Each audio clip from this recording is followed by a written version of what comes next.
yeroo tilaachi nu geera waan ta'eedhaaf aamileedhaan gara waltajjiitti nu simata.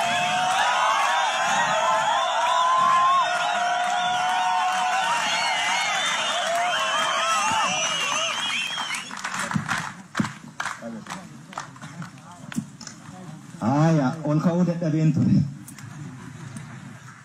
Woboo ummata Oromoo jirtu jirraafuu as jirra. Kasimiti aya har'a guyyaa waan sadii waliin qabnu kabajataa jirra.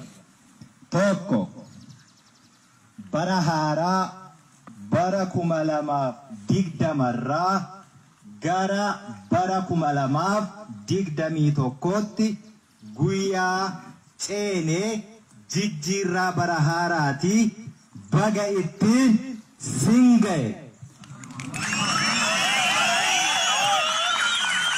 Lama amajjii tokko guyyaa waraana bilisummaa Oromoo guyyaa waraana bilisummaa Oromoo ka jedhamu bara cunqursaa bara roorroon hammaate waraanni bilisummaa Oromoo kallattii hedduutiin keessumaa qabsoo gara bahaa eegale warra Sumaalee waliin Dargii waliin isa qofaa miti sabni Oromoo Oromummaa isaayyuu amma Finfinnee jalatti lolaa jiraachuu keenya beekuu jechuudha. Finfinnee jalatti lolaa jirra.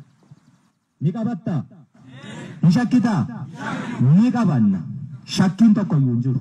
Xiyyaara isaas argiteetta, taankii isaas argiteetta, diishqaa isaas argiteetta. Homaattuu hin ba'u.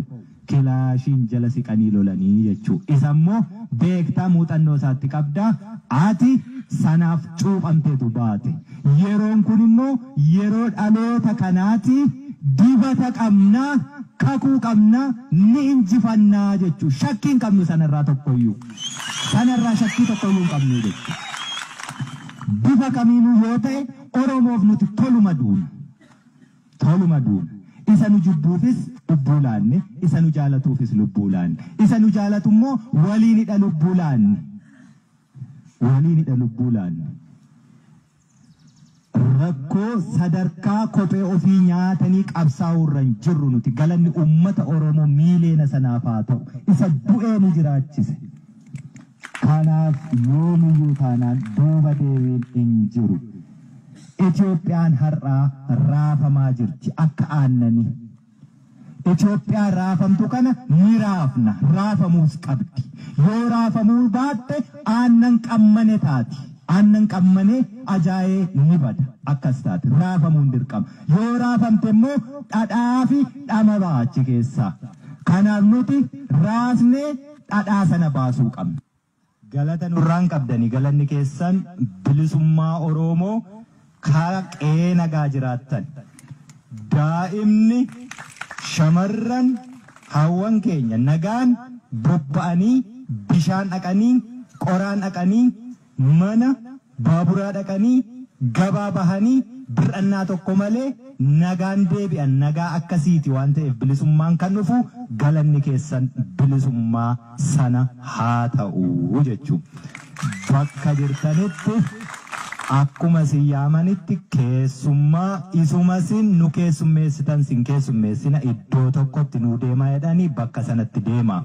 Waraanni bilisummaa Oromoo sagantaa erga goolamneetiin booda kallattii kee beekta, bachala kee beekta, bakka irraa dhufte beekta, waan fixatte fudhatte lafarraa buqqisee dhuftetti deebi'i hatattamaan. Asii waan fixatte jennaan nama tokko as keessatti arguu hin barbaadu. Dhagnaan moo baafanne jetteetta? Dhagnaan baafanne? Lolaan dhagnaa baafadhu. Aya yoo xiqqoo dhiichisuu barbaadde immoo inni walal keessaa woboon maal kajeelee? Inni dheessa keessaa woboon maal kajeelee? Inni shiishii keessaa woboon maal kajeelee? Inni zoonii lixaa woboon maal kajeelee?